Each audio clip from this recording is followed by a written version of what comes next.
नमस्कार दोस्तों, मैं हूं सुबोध और आपका बहुत बहुत स्वागत है आज की इस क्लास में।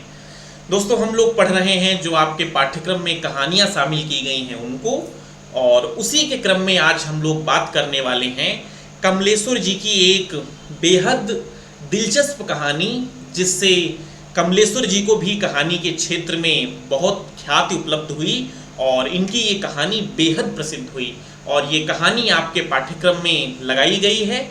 तो आज की क्लास में हम लोग इसी कहानी पे बात करने वाले हैं। इसके साथ साथ आपको बता दें कि आपके पाठ्यक्रम में जितनी कहानियां लगाई गई थी, इस कहानी को पढ़ने के बाद उनमें से सिर्फ एक कहानी शेष रह जाएगी, जो कहानी परिंदे है, जो कि निर्मल वर्मा की एक प्रसिद्ध कहानी है और राजा निर्बंसिया की तरीके से वो भी एक बड़ी लंबी कहानी है, तकरीबन 20-25 पेज की वो भी कहानी है। तो ये दो बड़ी कहानियां पढ़नी है, फिर उसके बाद कहानियां अपनी सारी समाप्त हो जाएंगी मेरी तरफ से। अब आपको अपनी तरफ से कहानियां समाप्त करनी है। आपको क्या करना है कि प्रत्येक कहानी का नोट्स बनाना है, क्योंकि परीक्षा के समय आपको ये जो है ऑनलाइन क्लासेस या फिर गाइड या फिर किताबें उतना काम नहीं आती हैं जितना काम आते हैं आपके हाथों के द्वारा स्वयं निर्मित किए गए अपनी नोट्स। तो आपको प्रत्येक कहानी बेहद गहराई के साथ पढ़ाई गई है, बताई गई है, समझाई गई है। तो आप हर कहानी का नोट्स बनाएं ताकि आप परीक्षा के समय अपने उन नोट्स का फायदा उठा सकें। खैर, आज हम लोग शुरू करते हैं अपनी कहानी। तो कहानी हम लोग पढ़ेंगे, लेकिन उससे पहले हम लोग बात कर लेते हैं, बहुत थोड़ी सी बात करेंगे कमलेश्वर की। मैंने आपको प्रत्येक कहानी में ये कहा है कि जो रचना आपके सिलेबस में लगाई जाती है, वो रचना के साथ साथ उस रचना का रचनाकार भी एक अहम भूमिका अदा करता है, आपकी परीक्षाओं में एक अहमियत रखता है। तो थोड़ी सी बात करेंगे कमलेश्वर की। तो कमलेश्वर जी का जन्म हुआ था 6 जनवरी 1932 को। कब हुआ था भैया? 1932 को। आपको ये आप एक इस तरीके से काम कर सकते हैं कि जितनी कहानियां आपके पाठ्यक्रम में लगाई गई हैं, एक तरफ सारे कहानीकारों को लिखिए, फिर उनका जन्म लिखिए, फिर कहानी लिखिए, और एक तरफ कहानी कब प्रकाशित हुई लिखिए, और एक तरफ उनकी पत्रिका लिखिए। इस तरीके से अगर आप ये काम कर लेते हैं, अगर आप नहीं करते हैं, आप अगर कमेंट करेंगे तो ये काम मैं आपके लिए कर दूंगा। तो एक दो प्रश्न आपके तो यहीं से शुरू हो जाएंगे, क्योंकि कई बार आपसे जो रचनाकार हैं उनका क्रम लगवा लेगा उनके जन्म वर्ष के अनुसार। कई बार आपसे कहानी का क्रम पूछ लिया जाता है, तो इस तरीके के प्रश्न आते हैं। खैर, हम लोग इस कहानी पे लौटते हैं। आपको कमलेश्वर जी का जन्म याद रखना है, कब हुआ था? साल 1932 में। उत्तर प्रदेश में ये जन्मे थे, और उत्तर प्रदेश का जिला कौन सा था? मैनपुरी जिला था। तो यानी कमलेश्वर का जन्म 6 जनवरी 1932 को उत्तर प्रदेश के मैनपुरी जिले में हुआ था। ठीक है, अब हम लोग यहाँ से पढ़ना शुरू करते हैं कमलेश्वर के बारे में कुछ महत्वपूर्ण फैक्ट, फिर उसके बाद कहानी पर लौटते हैं। नई कहानी में जो एक त्रयी नाम से 3 लोग प्रसिद्ध हुए, जिनमें से राजेंद्र यादव थे, मोहन राकेश थे और कमलेश्वर थे। तो यहां से एक प्रश्न आपसे यही पूछा जा सकता है कि जो नई कहानी की त्रयी थी या फिर जो है प्रचारित त्रिकोण था, उनमें कौन कौन से नाम थे? तो राजेंद्र यादव थे, मोहन राकेश थे और कमलेश्वर थे। और इन तीनों में से सर्वाधिक प्रसिद्धि कमलेश्वर जी को ही प्राप्त हुई। कमलेश्वर जी के द्वारा कुछ पत्र पत्रिकाओं का संपादन किया गया, उनको देख लेते हैं। उनमें सारिका है, धर्मयुग है और जागरण है, तथा दैनिक भास्कर जैसे प्रसिद्ध पत्रों का इनके द्वारा संपादन किया गया। तो ये 3-4 पत्र हैं, इन पे भी आप अपनी एक नज़र रखें, इनको भी आप लोग याद कर लें। कमलेश्वर जी की जो पहली कहानी थी वो कामरेड थी। कमलेश्वर जी की जो पहली कहानी थी वो कामरेड थी, जिसका प्रकाशन हुआ था 1948 में, जो एटा से प्रकाशित होने वाली एक पत्रिका में प्रकाशित हुई थी। तो आपको याद रखना है कमलेश्वर की पहली कहानी कौन सी थी? कामरेड इनकी पहली कहानी थी। प्रकाशन वर्ष इसका क्या था? 1948 था। एक सड़क 57 गलियां, ये इनकी प्रथम औपन्यासिक कृति थी, यानी ये इनका पहला उपन्यास था, जो हंस पत्रिका में 1956 में प्रकाशित हुआ। ये चीज आपके लिए महत्वपूर्ण बन जाती है कि एक सड़क 57 गलियां, जो कमलेश्वर जी का पहला उपन्यास था, वो किस पत्रिका में सबसे पहले प्रकाशित हुआ था? तो ये सबसे पहले हंस पत्रिका में प्रकाशित हुआ था, फिर बाद में ये जो है पुस्तककार रूप में आता है, जिस पर बदनाम बस्ती नाम से हिंदी फिल्म भी बनी थी। तो ये आप लोग याद रखें। कमलेश्वर जी ने 300 कहानी लिखकर अपनी जो है कहानियों का एक लंबा रचना संसार खड़ा किया। कमलेश्वर जी के जो है कुछ कहानी संग्रह हैं जिनको हम लोग देख लेते हैं। इनका जो पहला मौलिक कहानी संग्रह है वो राजा निर्बंसिया है, जिसका प्रकाशन 1957 में हुआ था और इसमें कुल 7 कहानियां थी। अभी ये चीज हम लोग आगे पढ़ेंगे, फिलहाल आप लोग यहां से इसको याद कर लें कि इनका जो पहला कहानी संग्रह था वो राजा निर्बंसिया था, जिसका प्रकाशन 1957 में हुआ था। उसके बाद कस्बे का आदमी 1957, खोई हुई दिशाएं 1963, मांस की दीवार 1966, बयान 1973, आजादी मुबारक, जॉर्ज पंचम की नाक 1969, अपना एकांत, सांप, नीली झील, जोखिम, नागमणि, आसक्ति, जिंदा मुर्दे 1969 में है, मुर्दों की दुनिया, स्मारक, इतने अच्छे दिन 1970 में, कथा प्रस्थान 1990 में और कोहरा 1969 में। तो ये इनकी कहानी और कहानी संग्रह हो गए। जॉर्ज पंचम की नाक कमलेश्वर की एक चर्चित कहानी है जो कि व्यंग्यात्मक शैली में रची गई ये कहानी है, और ये कहानी कांग्रेसी नेतृत्व और सरकारी तंत्र पर ऐसा करारा तमाचा मारती हुई कहानी है, जिसके कारण कमलेश्वर जी को अपनी सरकारी नौकरी से भी हाथ धोना पड़ा था। ये कहानी लिख के इनको जो है अपनी सरकारी नौकरी को भी छोड़ना पड़ा था। तो ये चीज आप लोग याद रख सकते हैं। चलिए अब हम लोग यहां से पढ़ना शुरू करेंगे अपनी कहानी। कहानी का नाम है राजा निर्बंसिया, ठीक है ना।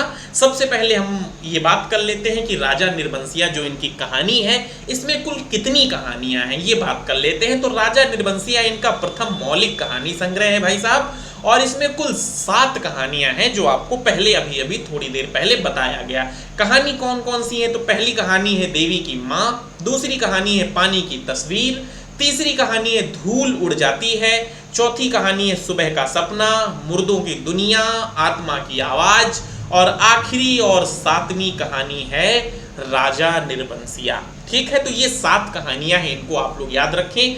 कमलेश्वर की सबसे चर्चित कहानी राजा निर्बंसिया है। हिंदी में दोहरे कथानक वाली पहली कहानी राजा निर्बंसिया को ही माना जाता है।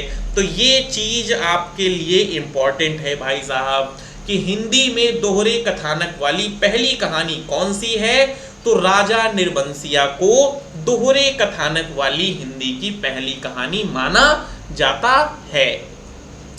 इसमें एक राजा निर्बंसिया है जो पौराणिक कहानी है, एक तो ये कथानक है, दूसरी ओर जगपति निर्बंसिया की जो है आधुनिक कथा है, और ये 2 कथानकों को लेके ये कहानी चलती है। एक तरफ जो है वो पौराणिक कथा राजा निर्बंसिया की, और दूसरी तरफ जगपति और चंदा की कहानी चलती है। ये दोनों कहानियां समानांतर एक ही कहानी में चलती हैं, इसीलिए इसको जो है हिंदी में दोहरे कथानक वाली पहली कहानी माना जाता है। बढ़ते हैं आगे। इस लोक कथा में राजा लोक कहानी के प्रमुख पात्र मर्यादा तोड़कर अपनी पत्नी को, हाँ ये जो है बात की जा रही है, ये बात ये की जा रही है कि इसमें दोनों कहानियां समानांतर चलती हैं, लेकिन दोनों कहानियों में अंतर क्या है? तो दोनों कहानियों में अंतर ये है कि इस लोक कथा में जो वो लोक कथा है राजा निर्बंसिया वाली, इसमें जो राजा होता है वो जो है मर्यादाओं को तोड़कर अपनी पत्नी को अपना लेता है, जबकि मध्यम वर्गीय परिवार का जगपति अपनी पत्नी चंदा के सतीत्व के अभाव में सारा कारोबार त्याग कर आत्महत्या कर लेता है, वह उसको नहीं अपना सकता है। अब ये बात आपके सामने गोल गोल घूम गई होगी कि ये सर ने क्या बता दिया, मुझे तो समझ में नहीं आया। आपको समझ में इसलिए नहीं आया क्योंकि आपने कहानी नहीं पढ़ी है। अगर आप कहानी पढ़े होते तो मुझसे जो है ताल्लुक कर पाते। तो अगर ये बात आपको नहीं समझ में आई है तो कोई बात नहीं, अभी जब हम लोग कहानी पढ़ेंगे तो देख लेंगे क्या है चक्कर। फिलहाल बात कर लेते हैं कहानी के प्रमुख पात्रों की। तो कहानी में एक पात्र है जगपति, जो कहानी का प्रमुख पात्र है। लेखक इसको मैं शैली में लिखता है, आत्मकथात्मक शैली में लिखता है। तो जगपति जो है वो लेखक का मित्र है, कहानी का प्रमुख पात्र है, मैट्रिक पास है और मैट्रिक पास करने के बाद गांव के एक वकील के यहाँ मुंशी हो जाता है या वकील का मुहर्रिर हो जाता है। ये इसका परिचय है। जगपति के बाद इनकी जो है वाइफ, पत्नी है।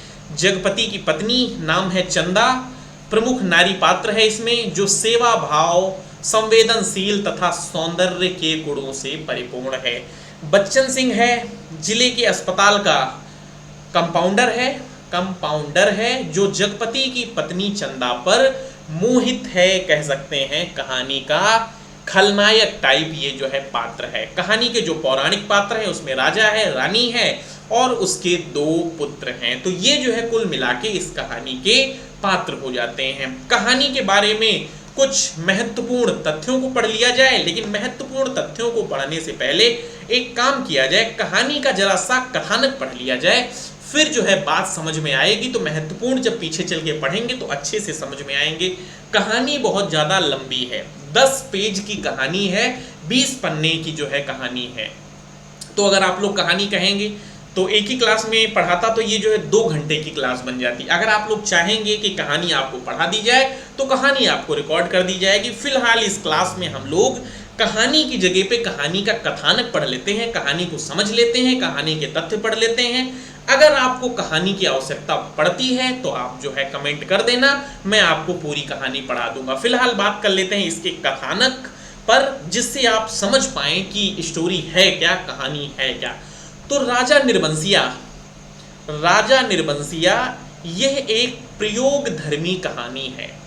कहानी माँ के द्वारा सुनाई गई राजा निर्बंसिया की कहानी का उपकथा के रूप में सूत्रपात करता है। कहानीकार माँ के द्वारा सुनाई गई राजा निर्बंसिया की कहानी का उपकथा के रूप में सूत्रपात करता है। तो मैं जो आपको बता रहा था कि दोहरे कथानक वाली कहानी है, एक कहानी जगपति और चंदा की तो चलती ही है, साथ में इसकी एक और उपकथा चलती है, वो राजा और रानी की कहानी।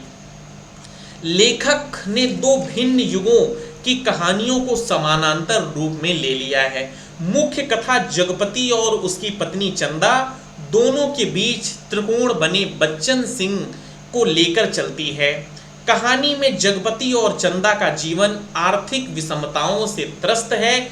जगपति की बीमारी को ठीक करने के लिए उसकी पत्नी चंदा को अस्पताल के कंपाउंडर से रुपए उधार लेने पड़ते हैं। अब यहाँ थोड़ी सी कहानी हम लोग समझ लेते हैं। देखिए, लेखक जो है कहानी शुरुआत करता है तो उसमें वो बताता है कि ये जो जगपति है ये कक्षा 10 पास करके आता है, वहीं पे इसको एक जो है वकील के यहाँ नौकरी मिल जाती है, अच्छी सी पत्नी मिल जाती है। शुरू में उसकी विदाई नहीं हो पाती है, लेकिन 1 साल में जो है ससुराल से सब ठीक हो जाता है, पत्नी आ जाती है और जिंदगी अच्छे से चलने लगती है। तब तक जगपति भाई साहब अपने दोस्त के वहाँ जाते हैं, वहाँ जो है कुछ लफड़ा हो जाता है, फिर उनकी जांघ में लग जाती है गोली।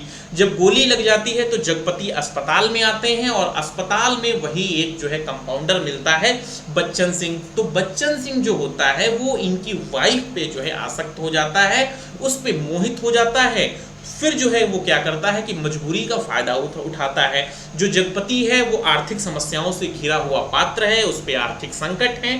तो बच्चन सिंह जो है चंदा की दुखती रग पे हाथ रखता है और जो है धीरे धीरे यहाँ से कहानी मोड़ दूसरी तरफ लेना शुरू कर देती है। ठीक है, बच्चन सिंह के कर्ज के रूप का जहर धीरे धीरे चंदा और जगपति के दाम्पत्य सुख को नष्ट कर देता है। बच्चन सिंह ने जो एहसान किए थे जगपति पे, फ्री में ताकत की दवाइयाँ देकर या उसका इलाज कर, तो ये जो जहर है कर्ज का जहर, वो धीरे धीरे जगपति और जो इनकी वाइफ है चंदा के जीवन में फैलने लगता है और ये जहर धीरे धीरे इन दोनों के दाम्पत्य जीवन को नष्ट कर देता है। बच्चन सिंह चंदा के सौंदर्य पर मोहित हो कर्ज के रूप के बदले चंदा का स्त्रीत्व भंग कर देता है।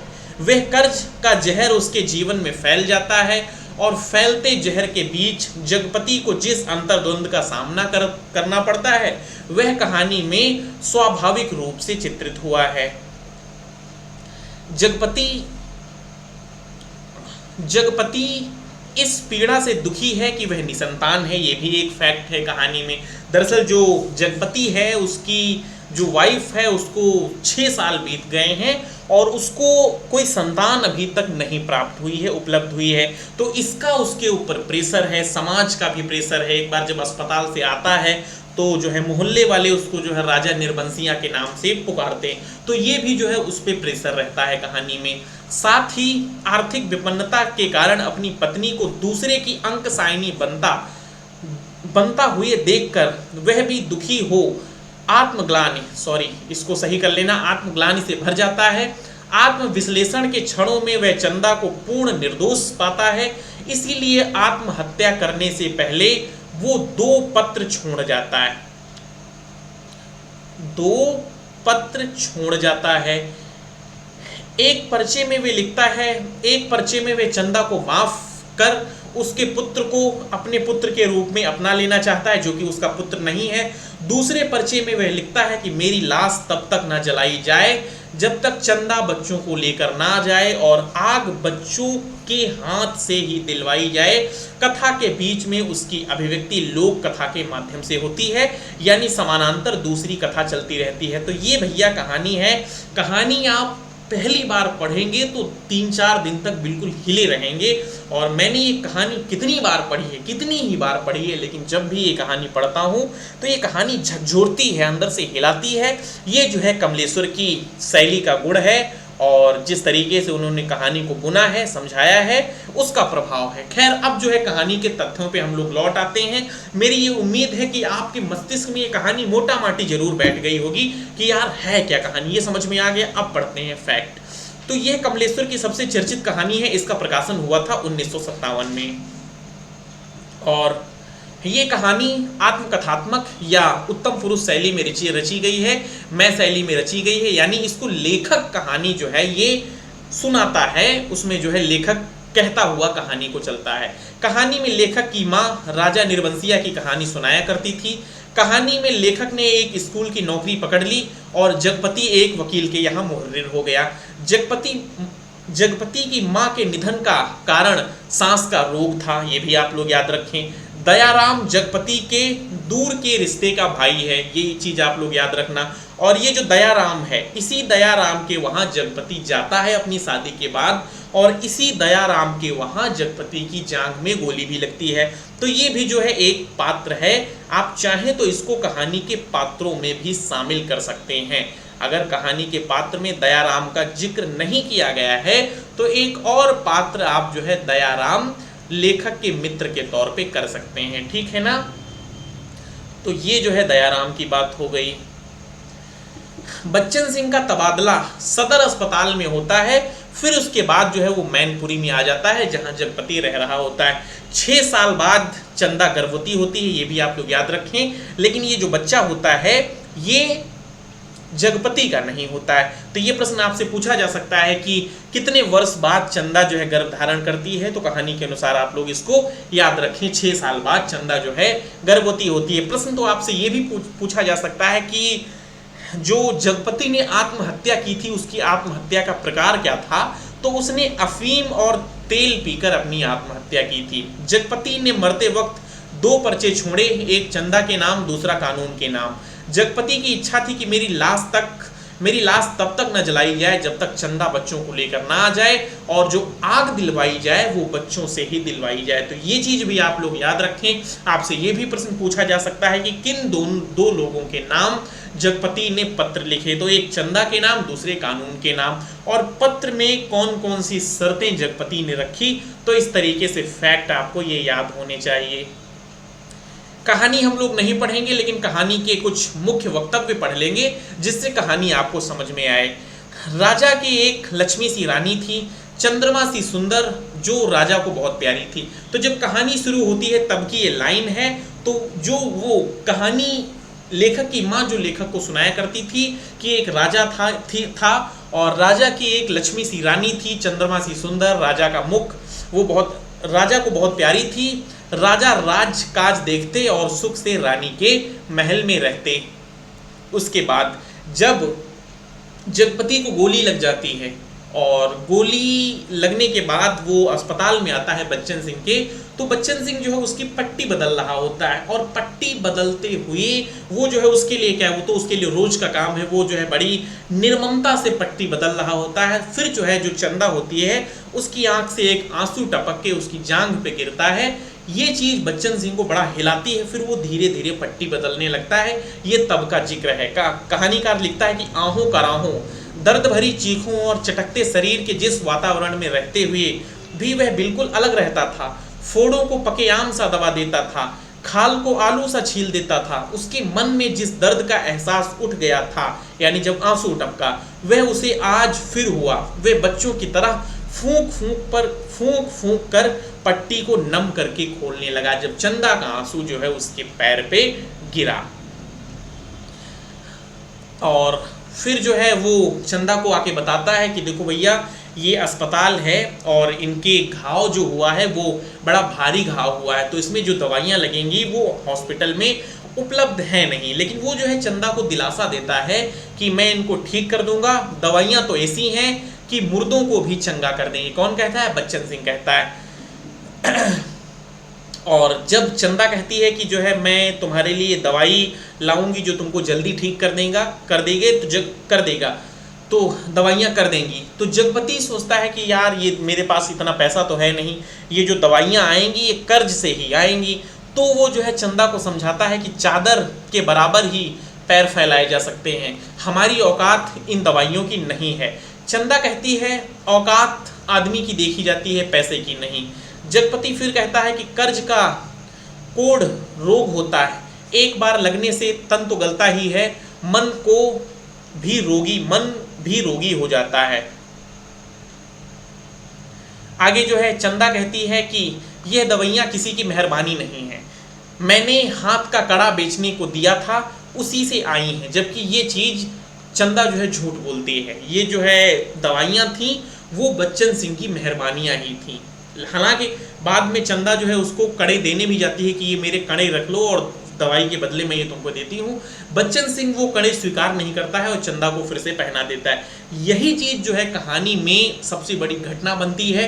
बाद में जगपति जब उन कड़ों को देखता है तो उसका माथा ठनकता है कि चंदा ने मुझे क्यों नहीं बताया, चंदा ने मुझे क्यों अंधेरे में रखा, और वो दवाइयाँ फिर आई कैसे, कहाँ से आई। फिर उसके बाद कुछ दिन बाद देखता है कि बच्चन सिंह उसके गांव में ट्रांसफ़र होकर आता है, तो उसके मस्तिष्क में और बोझ लग जाता है। तो इस तरीके से ये कहानी चलती है। जगपति कड़ा बेचने से तो अच्छा ही था कि बच्चन सिंह की दया ही ओढ़ ले जाती। जगपति एक बार को सोचता है, जब चंदा बताती है कि मैंने कड़े बेच दिए, तो जगपति के मस्तिष्क में एक ख्याल आता है कि कड़े बेच दिए, कड़े नहीं बेचने चाहिए थे, इससे तो अच्छा था कि बच्चन सिंह की दया ओढ़ ली जाती। चंदा जब कड़े देने के लिए उस कमरे में दाखिल होती है तो चंदा को ऐसा लग रहा था कि वह किसी अंधेरे, बच्चन सिंह के अंधेरे कमरे में बैठा है और दूर एक लैंप जल रही है, और लैंप का प्रकाश वृत्त थोड़ा सा होता है तो पूरे कमरे में अंधेरा है, और चंदा कड़े देने के लिए उसमें जो है एंटर करती है। तब वो जो है उसे ऐसा लगता है कि वह किसी अंधेरे कुएं में अपने आप कूद पड़ी हो, कुआं जो निरंतर पतला हो गया हो और जिसमें पानी की गहराई पाताल की परतों तक चली गई हो, जिसमें पकड़कर वह नीचे धसती चली जा रही हो, नीचे अंधेरा, एकांत, घुटन और पाप। उसे भी लग रहा है कि वह कुछ गलत करना शुरू कर रही है। कोई अदृश्य पाप कर चुकने के बाद हृदय की गहराई से किए गए पश्चाताप जैसी धूमिल चमक। संतान के अभाव में उनका लोक परलोक बिगड़ जा रहा था और कुल की मर्यादा नष्ट होने की शंका बढ़ती जा रही थी। ये जो है जो एक दूसरी लोक कथा साथ में चलती है राजा निर्वंशिया की, वहां से लाइन ली गई है। जैसे उसका स्वयं का आकार बहुत छोटा होता होता बिंदु सा रह गया, पर बिंदु के हाथ थे, पैर थे और दिल की धड़कन थी। कड़े मांगकर वह चंदा का पत्नीत्व का पद छीन लेगा, मातृत्व तो भगवान ने छीन ही लिया। सभी औरतें देवलोक की देवियों की तरह गंभीर बनी, अपनी पवित्रता की महानता के बोझ से दबी धीरे धीरे खिसक गईं। जैसे किसी ने अदृश्य से हाथों से उसे पकड़कर सारा रक्त निचोड़ लिया और उसकी फटी हुई शक्ति की नस नस पर हिम शीतल ओंठ रखकर सारा रस चूस लिया, और गली के अंधेरे की हिकारत भरी कालिक और भी भारी हो गई, जिसने घुसने से उसकी सांस रुक गई। ये सब मुझे क्या दिखा रही है बेशरम बेगैरत, उस वक्त नहीं सोचा था जब मेरी लाश तले ये जो है जगपति कहता है चंदा से। अब वह पंगु हो गया है, बिल्कुल लंगड़ा, एक रेंगता कीड़ा, जिसके ना आंख है, न कान, न मन, न इच्छा। क्या सिर्फ वही रुपए आग बन गए जिसकी आंच में उसकी सहनशीलता, विश्वास और आदर्श मोम से पिघल गए थे? भगवान के राज्य में देर है अंधेर नहीं। ये सारे जो है कथन आप एक बार पढ़ते जाएं, कहानी अगर आपने पढ़ी होगी तो ये समझ में आ रहे होंगे। अंधेर तो सरासर है, तिरिया चरित्र है, सब बड़े बड़े हार गए। वह नारी न बनती, बच्ची ही बनी रहती, उस रात वह शिशु चंदा। एक स्त्री से यदि पत्नीत्व और मातृत्व छीन लिया गया तो उसके जीवन की सार्थकता ही क्या रह जाएगी? ये भी एक इम्पॉर्टेंट फैक्ट है। वह उस घर में पैदा नहीं हुआ जहां मांग कर जीने वाले होते हैं। वह उस घर का है जो सिर्फ काम करना जानता है, काम ही चलिए ठीक है, सिर्फ वह काम चाहता है, काम। कोई एक रग दुखती तो वह सहलाता भी, जब सभी नसें चटकती हों तो कहाँ कहाँ रहता अकेला हाथ सहलाए। आज 6 साल हो गए शादी को, ना बाल ना बच्चा, न जाने किसका पाप है। चंदा के जो है गर्भ में वह सोचता है। औलाद ही तो वह स्नेह की धुरी है जो आदमी औरत के पहिए को साध कर तन के दलदल से पार ले जाती